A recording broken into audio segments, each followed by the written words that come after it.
Actually, I'm very pleased about the next interview because Sean Springett, who is working for manroland, are you the CEO or president, or what are you working with? CEO for North America. CEO for North America. We have been communicating a lot on LinkedIn, and we've done some film shoot, but this is the first time in person.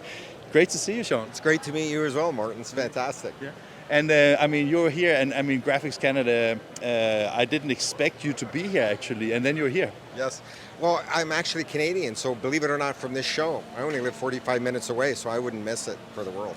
Okay, fantastic. I thought actually you were from a US, but you are actually Canadian. Actually Canadian. I travel every weekend to the States to look after that market as well as this one in Canada. So sort of like a dual citizen, I suppose you could say. Let's move a little bit into the products. We need to talk a little bit about. I mean, Absolutely. print is dead, right? No, not even remotely close to that. Print is very much alive by looking around at this show. It's just like anything. It's an industry in transition. The technology is furthering an offset on digital, in Flexo, and all of the other markets. So we just get to ride that along as we continue on, and as this industry grows, so do all the suppliers. I totally agree with you. So it was mostly meant like a kind of clickbait, right? And I actually just wrote an article that I will publish today because we have been touring the US the past week, and in very different companies, and all of them are just thriving.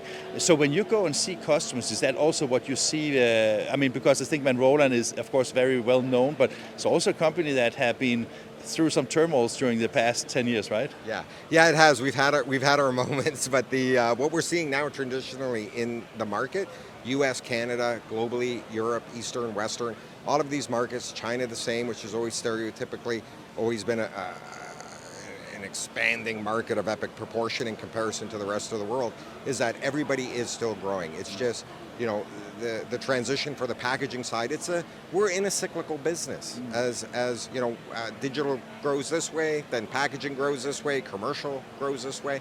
Everybody has their turn at the growth spurt. What I can't help think about is that I think that manroland already a long time ago positioned yourself very much in the packaging space, and probably is one of the premier suppliers when it comes to the packaging space. What is it that make you so focused on that particular segment?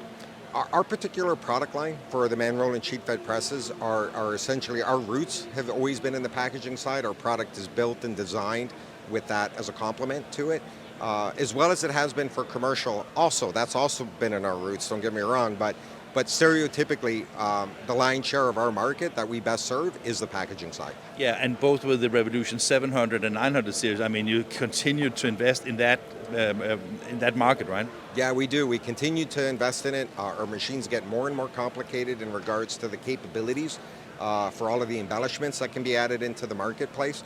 That will still continue to be the trend for manroland, is that the lion's share of our R&D resources are going into the packaging side, but also in the commercial as well. They're dual function presses that work extremely well. As you mentioned, you are from Canada, and we are here at a Canadian show. How has the interest been for manroland here at the show? It's been great. We've had numerous customers come by, visit us. Our year is already done for Canada, so we've already got presses coming in. So the show for us is more to be part of our community that we serve. Canadian market's always been extremely generous with manroland, so it's the least that we can do is to come and share these opportunities with our friends, more so than just our customers. They're our friends.